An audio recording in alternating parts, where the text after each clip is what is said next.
So you can see this is the strategy that I dropped today, and this is S&P 500.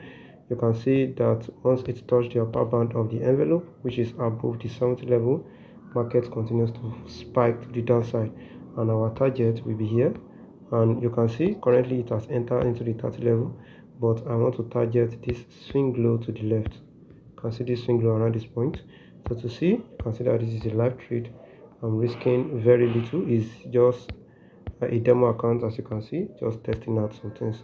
But this is to show you that this strategy work. You can see I have entry here. I thought market will come to retest before it falls, but I also have immediate entry over here, which is the one showing this $2 currently.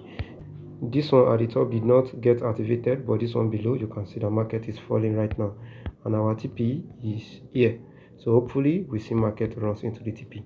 So now you need to go back on your chart and practice this on your chart also.